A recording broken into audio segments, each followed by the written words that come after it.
Good morning, everyone. Today, March 25th, 2025.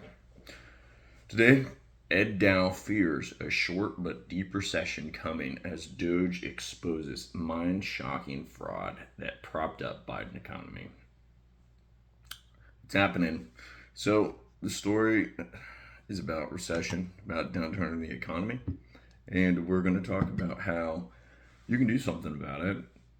This stuff is not something that is uncommon, and you know what type of mindset you should have, or what you should be kind of thinking about when it's harder to make money. It's harder to make money, harder to find a job, harder to keep a job. Let's read the story, and then we'll get into it. Former Wall Street money manager and financial analyst Ed Dowd of uh, Finance Technologies, don't know if I read that right, is back with an update of a report on danger of deep worldwide recession in 2025.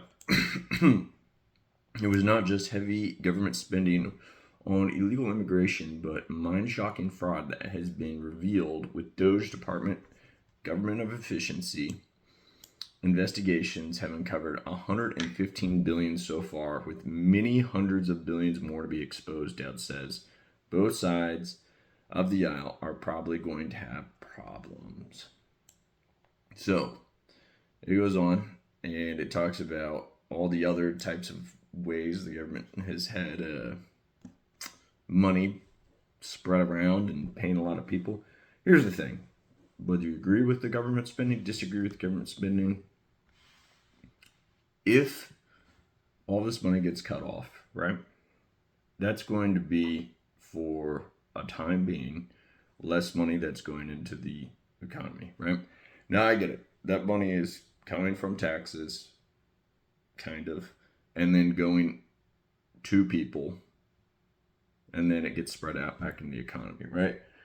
So let's pretend that all of these NGOs didn't get their money anymore. And other people, there would be quite a few people that work at all those NGOs that don't get paychecks anymore. And all those NGOs that, take on projects, whatever it is they do, they have to pay, other people to perform services for them.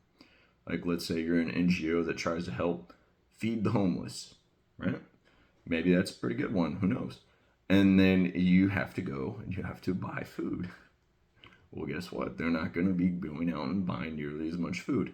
So, but we're talking about money from the federal government. There's probably about $1 trillion here is what they're saying they want to cut. The GDP is like 22, 28 trillion dollars. So a 5% cut of spending from what is going on in the entire country. The point is, there'll be less money moving around.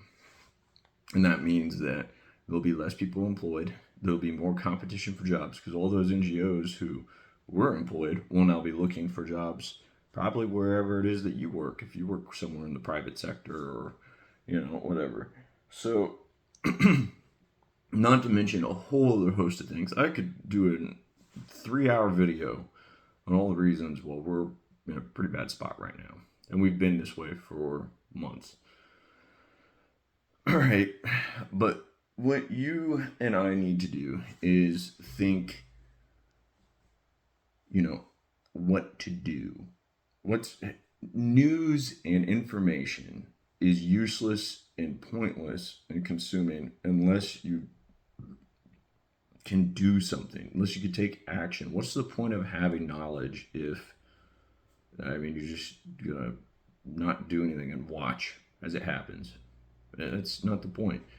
You need to change your mindset from don't be a passive news entertainment watcher into being someone who is just looking for signs of, problems that you can address. So, first things is most people say cut your spending, to have 6 months savings, all this pretty basic standard stuff. I think you need to have a completely different mind shift because this stuff is going to hit pretty hard.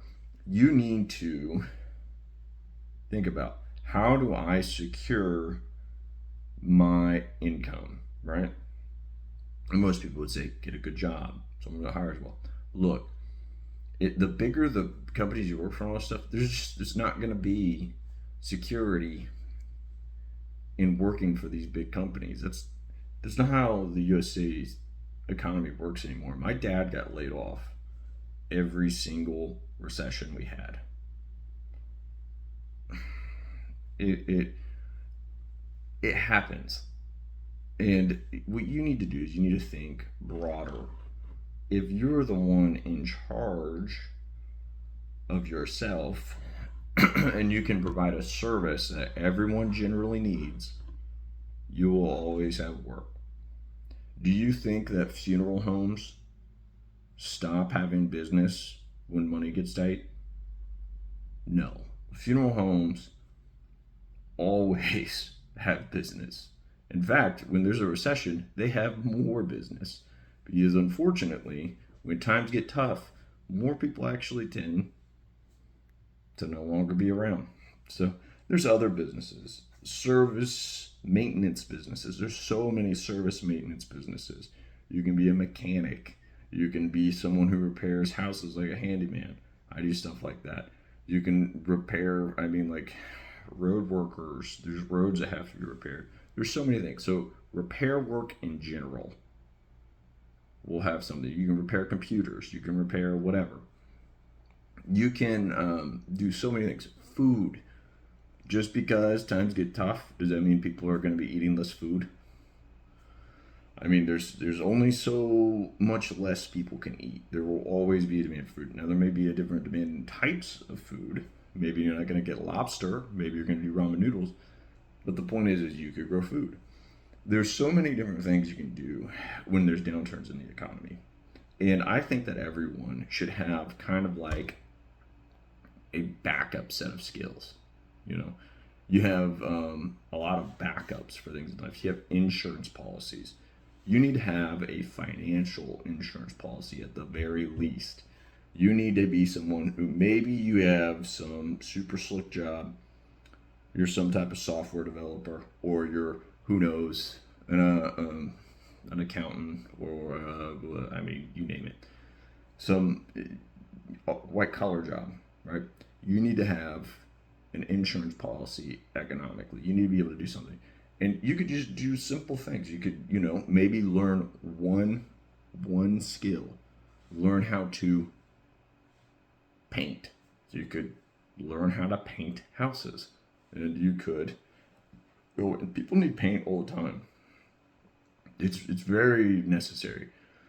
If you have, damages to a house, let's say like a tree falls on a roof, the ceiling gets ruined, someone has to paint that ceiling when it needs repaired. If there was mold damage and someone fixes the mold, but then after someone needs to come in and paint, you can paint. There's so many things. So look, this is trying to make it the most simple, easiest, digestible way to give yourself that backstop. I'm not talking about investments and all this stuff. Technically, I'm not even supposed to tell you investment advice or anything like that. This is just common sense. Okay? I personally have learned, I couldn't even tell you how many trades and skills. I couldn't even bring it up. Like, very well. I've been doing this stuff since I was like, gosh, I don't even know, like 14, 31 now. I don't think there's much I haven't done. I'm not a very good mechanic, I'll say that.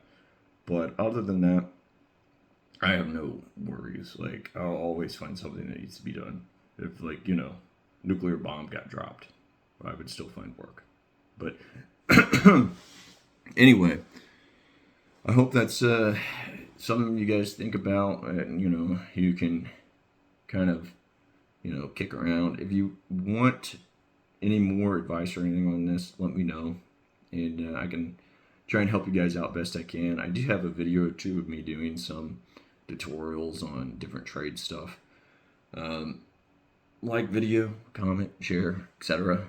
Thank you guys. Have a good day.